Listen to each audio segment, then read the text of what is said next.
Üks kõige lihtsam viis, kuidas oma kodule uus ilme anda või näiteks ka oma terrassi uuendada, on ju loomulikult seda siis üle värvida, aga millist värvi või õli kasutada? Kas teie teate? Mina näiteks ei tea ja sellepärast ma lähengi nüüd spetsialisti juurde.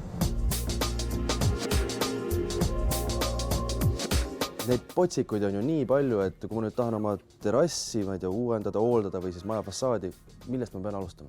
Teknosel on olemas enda terrassi nii hooldus kui ka niinimetatud viimistlussarjad. Õlid siis? Just nimelt. Et mitte värvaid õli? Ja ikka terrassil õli absoluutselt. Ta peab saama koormust kannatama, ta peab kestma UV-d ja loomulikult ka toonipüsivus. Nii lahustipõhine kui ka vesialusel toode on meil täiesti olemas ja valmis toonid, nii pruun kui ka hall ja teda saab ka toonida meie enda Woodexi kaardi alusel. Tegelikult see toon on kindlasti väga tähtis, et just läheks selle maja või suvilaga läheks nagu kokku. Täpselt.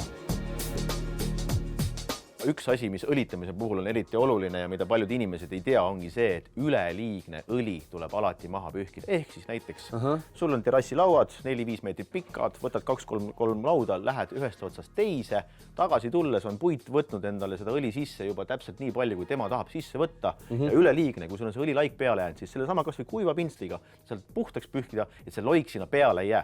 Vastasel juhul, kui õlilaik jääb peale, ta hakkab nakkuma, ta hakkab sul mustust korjama ja ta visuaalselt on juba väga kole.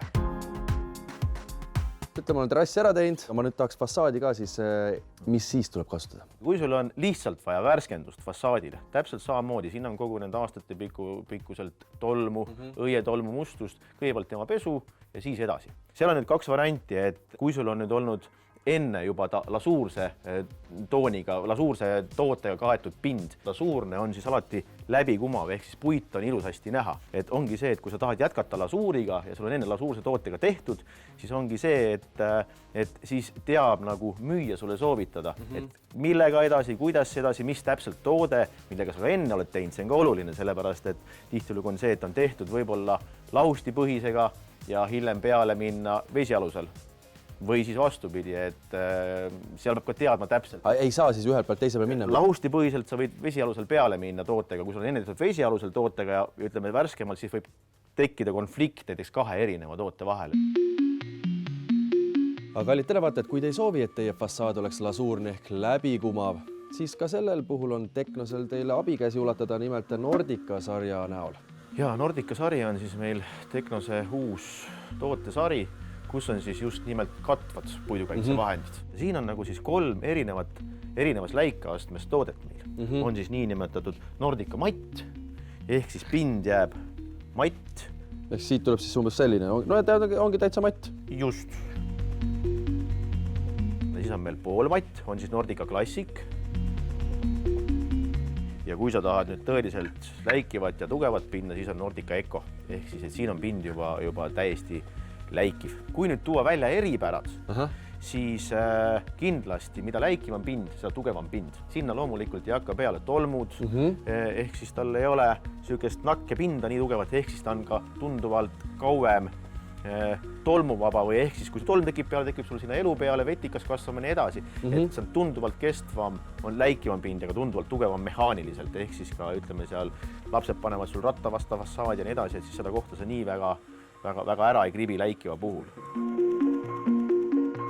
Mitu kihti tuleb siis fassaadile panna näiteks? Alati pannakse 1 kiht krunti ja näiteks 2 kihti pinnavärvi. Ehk siis, kui me räägime lasuurist, Woodexi sarjast, siis üldjuhul värskele lauale pannakse 1 kiht immutit ja siis pannakse 2 kihti lasuurset pinnakatet. On see siis õli, on see siis Woodex Classic. Aga millal ma üldse seda töö ette võiksin võtta? Ilmselgelt lausvihmas ju ei tasu, on ju. Alati värvida nii nimetatud viludas pilve all, aga kindlasti kuival pinna peal, kuival ajal ja loomulikult ka soojal ajal, et see on päris selge. Minul tekkis küll täna siin vesteldes ikka päris palju küsimusi ja kindlasti tekib ka teil, kui te tahate, ma ei tea, kas oma terrassi või siis fassaadi uuendada.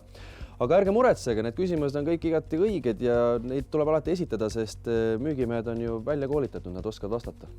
Ja just, et Teknos ka alati enda edasimüüjaid suurima hea meelega koolitab ja meie edasimüüjad, kõik suuremad kaubandusketid on siis Espakid, Bauhovid, väiksemad Technocolor ja nii edasi, et seal on müüjad on kõik koolitatud. Teil tekib küsimusi, siis kindlasti nende poolt saate täiesti pädevad vastused.